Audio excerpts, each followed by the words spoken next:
无恶不作的小鬼子正在大学里抓捕学生，这时小薇和一名同学路过，看到远处的鬼子又来抓人，同时小鬼子也发现了他们，迅速向他们跑来，两名学生连忙逃跑，后面的小鬼子穷追不舍，最终他们跑到一堵墙下，无路可走。男同学帮助小薇翻墙离开，当男同学翻墙时，不幸被鬼子打中，危急时刻他从怀中掏出一个小本，连忙递给了小薇，让他拿着赶紧离开。看着倒下的同学伤心不已，小鬼子便对趴在墙头的他开始射击，吓得小薇连忙逃跑，一个人从白天跑到黑夜，也没能躲过鬼子的追击。来到火车站，刚想喘口气，不料车顶站岗的鬼子发现了他，吓得小薇掉头就跑。最终小薇跑到火车站台，被前面巡逻的鬼子堵住去路。他连忙向旁边的仓库跑去，寻找着可以藏身之处。忽然看到一旁的木箱，为了躲避鬼子追击，便藏了进去。这时小鬼子走了进来，径直走到木箱前，用钉子把木箱封了起来。第二天一早，木箱里的小薇就出现在鬼子的火车上。一列急速行驶的火车上，隐藏着鬼子的计谋。火车上重兵把守，可让小鬼子没想到的是，小武和李峰两名八路军战士已经悄悄上车。当小鬼子挖煤发现时，为时已晚。只见李峰连忙起身，将其拍下火车，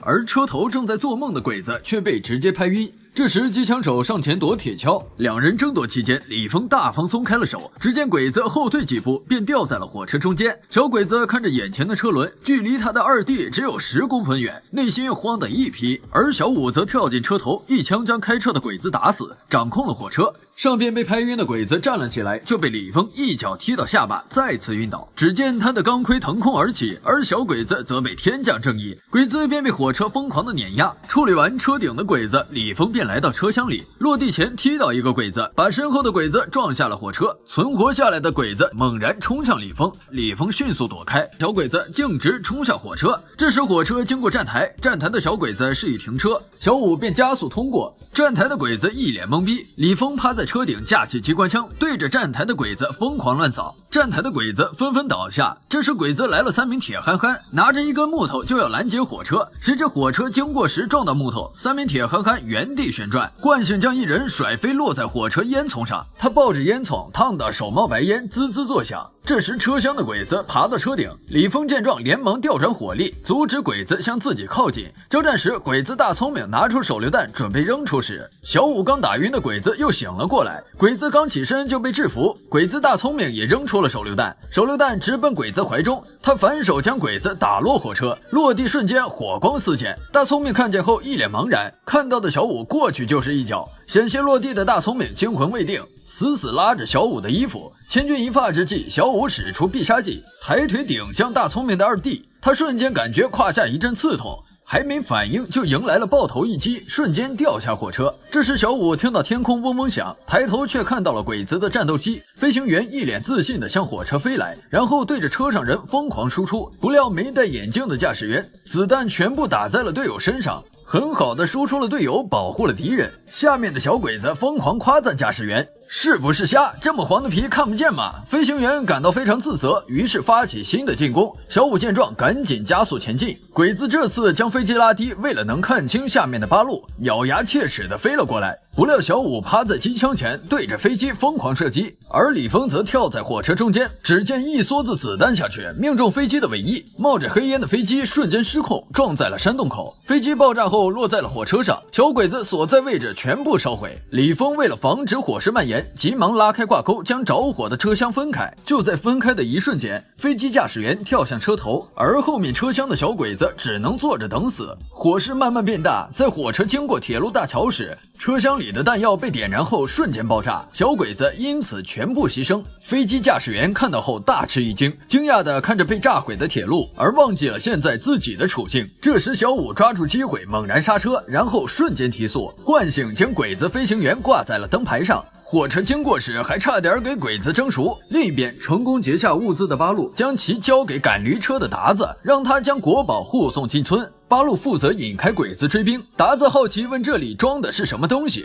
小鬼子快完蛋了，想把咱们中国的一尊金菩萨给悄悄运走。达子听后连忙赶路，将国宝运回村里藏起来，一路拉着驴车唱着山歌赶往村庄。路上车内发出求救声，达子以为佛祖显灵，吓了一大跳，连忙跪下求饶，就连几年前的事情都一一交代了出来。达子说完便起身将木箱打开，看到了一尊金佛像和一个女学生。这个女学生就是之前被鬼子追捕的小薇，她藏在木箱里，阴差阳错被鬼子运上了火车，便出现在了这里。达子听后则连忙赶路，由于路上耽误了时间，他们没能在鬼子出动前回到村子。县城的鬼子得知火车被劫，已经派出一支队伍前往石桥村。鬼子在去石桥村的路上，卡车被炸，3个鬼子钢盔还凑到一起，好像是在斗地主。鬼子为了防止被炸，只能趴在地上撅着腚吹着灰，一步一步的爬行前进。不凑巧的达子赶着驴车经过，却被小鬼子征用。小鬼子用驴车开路，鬼子跟在驴车后。队伍后方还出现了一个迈着六亲不认步伐的潘子军。很快鬼子就来到了石桥村，就像一群没见过世面的山猴，嗷嗷乱叫的冲进了村里，还在村口开枪猎杀空气。很快鬼子就进入了村子，达子找借口说要将驴车赶回去，嘴上却用一口流利的陕西话向汉奸翻译温暖的问候。你以为你是个啥东西呀？忘了祖宗八辈个教驴，你日你妈！汉奸翻译听到后连忙跑了过来，达子见状连忙改口说道自己是在骂驴不听话。随后汉奸翻译便被鬼子喊走，达子则又一次的问候了他的母亲。小鬼子在村里无恶不作，把村里的父老乡亲都集合了过来，还抓光了村里的母鸡。这一幕恰巧被唯一的公鸡看到，他的后宫佳丽和孩子都被鬼子抓去，为了给佳丽报仇，公鸡有何打算？我们接着往下看。此时达子赶着车回到了家中，连忙放出小薇，两人赶紧将国宝藏了起来，在草垛中还无意发现躲在里面的大宝二宝。此时鬼子在村子大扫荡，挨家挨户的搜查，别人都是组队搜查，潘子军则是单独行动。此时大宝和小宝从门缝看到了潘子军，连忙在一旁拿来一个锄头放在门口，随后两人便跑了过去。潘子军则推门而入，进门就看到了没有乔装的小薇。潘子军直勾地盯着小薇往前走，结果脚踩锄头棒打头，潘子军就这样倒下了。达子见状连忙带领小薇跑，刚出来就碰到了汉奸翻译。汉奸翻译问到他身边都是谁，达子解释说是自己的儿子和孙子。快叫狗腿！汉奸翻译听后小嘴一撇，便将达子抓去做饭，而大宝和小宝则去给鬼子打水。这时潘子军迷迷糊糊地走了出来，无意中扣动扳机，子弹却打在了汉奸翻译脚下，吓得小鬼子浑身发抖。达子见状赶忙溜走，潘子军晃晃悠悠地来到汉奸翻译面前，嘴里还念叨着花姑娘。小鬼子一脸懵逼地看着潘子军。罗子军召集鬼子开会时，看到了队伍中左右摇摆的潘子军，他便走上前。此时潘子军嘴里念叨着花姑娘，罗子军愤怒不已，给了他2巴掌。本来就晕晕乎乎的潘子军直接倒地。另一边，达子从屋里拿出一包黄豆准备做饭，汉奸翻译背着半包白面走了进来，让达子给小鬼子做面条吃。汉奸翻译随手把黄豆扔到了驴槽里，驴哥开心地吃了起来。而在河边打水的大宝二宝在鬼子水壶中加入了新鲜扎皮，还不忘放一只大捕的蛤蟆。汉奸翻译带着潘子军来找达子，问达子有没有见到一个姑娘。达子犹豫一会儿便说有。他带着鬼子来到猪圈外说道，她就叫花姑娘，生了3窝了，浑身都是花呀。这时汉奸翻译带着水回去后，不知道情况的他不忘向鬼子吹嘘一番。太监，这个村的泉水远近闻名，当年是专给皇上进贡。罗子军品尝过后，还不忘吧唧嘴回味一番。达子将猪食和鬼子的面条同时做好，小薇却误把猪食和面条拿错，不过他们谁吃都一样，也没什么区别。这时汉奸翻译走了进来，提起另外一桶给鬼子送去。小鬼子端着面前的猪食疯狂地闻了起来。当汉奸翻译回来送桶时，发现猪居然吃的是面条，这才恍然大悟。可汉奸翻译越是急越是结巴的说不出话。鬼子狼吞虎咽的吃完了手中的饭，汉奸翻译才说了不能吃。鬼子听后气愤不已，还不忘回味一番。罗子军连忙带人抓捕达子，此时达子已经带领小薇跑了2里地，在路上看到一队鬼子兵，两人赶紧跑进了一处房子，藏在柜子里的两人大声地说着悄悄话。这时小鬼子走了进来，提起手中刺刀便扎进柜子。达子看到刺刀吓了一跳，外面的鬼子却犯了愁。鬼子猛然用力拔出刺刀，不料柜子慢慢倒下砸向鬼子，小鬼子瞬间一命呜呼。达子和小薇惊魂未定时，大宝和小宝向2人招手，众人来到一个院子，2个孩子为了掩护达子和小薇，便在院子里设下机关。当罗子军在门缝看到2个孩子时，大宝拿出弹弓直接将鬼子打成独眼龙，达子则带领小薇爬到山上去寻找游击队，却被山上的鬼子发现，将2人捆了起来。此时天空下起了雨，鬼子站在高处哈哈大笑。忽然天降正义，雷从鬼子的枪经过身体，轰的一声，鬼子原地爆炸，就剩下一个黢黑的钢盔。此时鬼子在村里大肆搜查国宝和达子等人，没想到汉奸翻译在驴棚发现了国宝，于是将潘子军藏在草垛中，自己连忙去找鬼子邀功。就是他的这番操作让潘子军吃尽苦头。汉奸翻译刚走没多久，潘子军就露出脑袋四处观望，不出来还好，一露出头来，驴哥瞅着就来气，于是驴哥就对他进行各方面打击。先是来了一个百年陈屁，将潘子军打晕，紧跟个连环轰炸，打得潘子军直抽抽，刚起来呼吸几口新鲜空气，没想到却被驴哥一击必杀，给刚出来的潘子军又踢了回去。汉奸翻译将国宝汇报给了鬼子，小鬼子连忙向国宝跑去。当鬼子们跑到驴棚，汉奸翻译连忙去刨开草垛下的箱子，一群鬼子看见露出来的箱子，站在一旁丧心病狂的大笑。当汉奸反应想起潘子军的时候，连忙去把他刨出来。当看见晕倒的潘子军，鬼子大吃一惊，连忙将潘子军拉了出来。汉奸翻译连忙上前抢救，潘子军刚醒，鬼子就拿来了一壶82年的鲜啤，对着潘子军就灌了下去。只见潘子军眼珠瞪溜圆，懵逼的鬼子才拿开水壶。只见潘子军嘴里有一只蛤蟆，鬼子一脸惊讶地看着。汉奸翻译刚想伸手抓出，潘子军却将其吞了下去。旁边的小伙伴们都惊呆了。另一边的小鬼子将国宝运到村口，连忙集合队伍迎接鬼子队长，子弹全部上膛。鬼子上前打开木箱，迷之自信地看向里面，结果只看到了2块硕大的石头。气得鬼子回头看向汉奸翻译，原来是达子在逃脱后路上碰到了穿着鬼子衣服的游击队，众人又返回村里将国宝取走，转交给了一位老奶奶。此时鬼子队长坐着侧3轮前来查看国宝，驴哥发出信号，远处的公鸡看到了这一幕，准备实施报仇计划。公鸡迈着矫健的步伐走了过来，对着榴弹枪走去。鬼子队长刚下车，公鸡就发起攻击，瞄准扳机就磕了上去，榴弹脱膛而出。小鬼子注视着榴弹，鬼子队长却在原地挥手。刚到来的鬼子就这样被公鸡的一发榴弹送走，尸骨无存，唯一剩下的就是飞回来的车轮。公鸡见状连忙撤退，小鬼子对公鸡穷追不舍，公鸡的蛇皮走位躲开了鬼子的子弹。一个鬼子误触陷阱，从天而降一颗手捧雷，鬼子一把接住抱在手里暗自窃喜。结果另一边的潘子军来到一处房子，抱着机枪对大门疯狂输出，随后迈着小步伐走了过去。刚踢开门，结果潘子军就被迎面而来的木桶送出数10米远。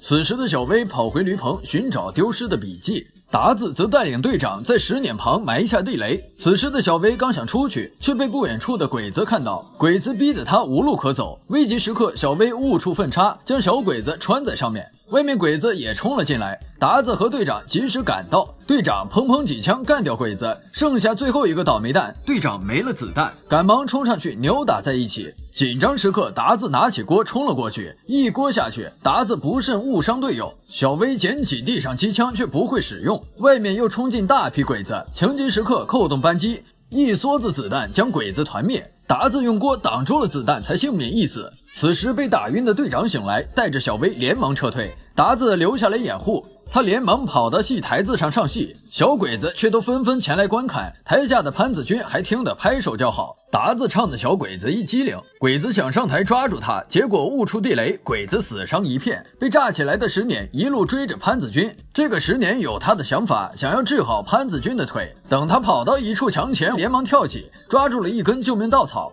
还在嘚瑟时，只听嘎吱一声，树枝断裂。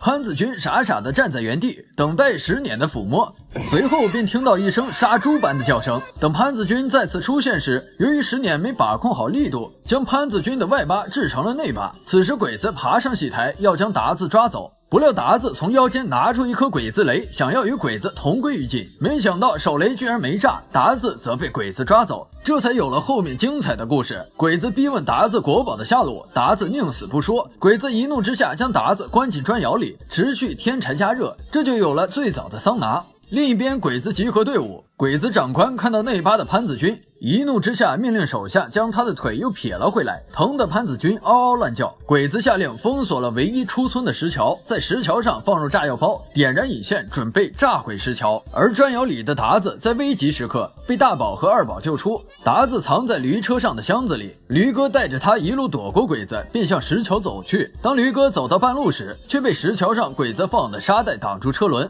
看到这一幕的鬼子哈哈大笑。此时达子闻到火药的味道，心想这次要完蛋了。此时驴哥尿意来袭，直接开闸泄洪，引线瞬间被浇灭。之前大笑的鬼子不可思议地看着驴哥，瞬间一脸懵逼。此时驴哥露出了满意的笑容，鬼子气不过组织抓捕驴哥，刚出发就碰到赶来的八路，被打了一个措手不及。一个鬼子兴奋地喝酒冲锋，没想到刚喝进去就吐了出来，原来是之前藏在树洞里的大宝和二宝偷偷用钉子勾起鬼子酒瓶，将里面的酒换成了汽油。大宝见状连忙拿出弹弓，放上点燃的鞭炮，便向鬼子开火。一代四娃就此诞生，一路吐着火去救爷爷。鬼子被八路压制的又跑回村里，两个老奶奶眼神交流一番后，从家里拿出玉米撒在坡上。罗子君不慎踩到玉米滑倒，一路坐着土飞机就冲了下来。紧急时刻，汉奸翻译提醒鬼子黑军插开腿，结果鬼子听后立即照做，虽然没有冲到沟里，但是鬼子的身体也没少遭罪。随后汉奸翻译也从坡上滑了下来，正好撞在了刚刚站起来的罗子君，就这样两人一块掉在沟下。罗子君却骑在了猪的身上，一路狂奔冲锋，像个野猪骑士一样，嘴里嘟囔着是兄弟就来砍我。四娃在汉奸翻译的指挥下跳进了一口水井里，这才熄灭了嘴里的火。此时罗子君冲锋回来，手捂着二弟缓缓走来。鬼子看到连忙扶着罗子君坐在了一旁的车上，另一边小薇拿起一把枪，阴差阳错的打到房顶鬼子，不料小鬼子从房顶滚了下来，正好砸在罗子君坐的车上。就这样，幸运的罗子君直接起飞，被送到了桑拿房里。之前受撇腿之苦的潘子军以为砖窑里是达子，将疼痛化为力量，疯狂的给砖窑加柴，烤得罗子君吱哇乱叫。汉奸翻译以为是达子在喊，不料里面却传出了一声八嘎，你少你还学会日本话了你。随后便看见从砖窑里走出了一个漆黑无比的鬼子。汉奸翻译看到后吓得不敢说话，愤怒的罗子君给了汉奸翻译一巴掌，两人连忙去给鬼子找水。不料在打水时，翻译扯坏了潘子军裤子，他给潘子军找来一块红布，便围在了腰上。两人出门后右拐，却被一头强壮的老牛盯上。老牛看到潘子军的红布，气愤不已，便疯狂地追着他。潘子军一路躲闪，情急之下，他解开腰间红布扔了出去，没想到红布却落在了刚从井里爬出来的四娃头上。四娃掀开红盖头，就被老牛一头顶回水里。另一边，汉奸找来一颗西瓜给罗子君解渴，他抱着西瓜连忙跑了回去。当罗子君看到西瓜后，还在怀疑人生的他便缓缓起身，迈着疼痛的步伐走了过去，拿起手中的武士刀便向西瓜砍了下去。此时西瓜露出一颗地雷，罗子君默默地说了一句干得漂亮，便一命呜呼。刚从水里爬出来的四娃却被岸上等候已久的大宝二人扣在了一口大钟里。就这样，达子成功守住国宝，一行人将国宝成功运了出去。此时的汉奸翻译挂在悬崖边，被折磨疯的潘子军妖娆的扭着腰从此路过。汉奸翻译看到他不断求救，潘子军却踩在了他的手上，就此一代汉奸饮恨西北。最后潘子军一路走到山上，听到远处传来的声音，便举起手来。精彩分享到此结束，剧情不迷路，点点小关注。我是华子，我们下集再见。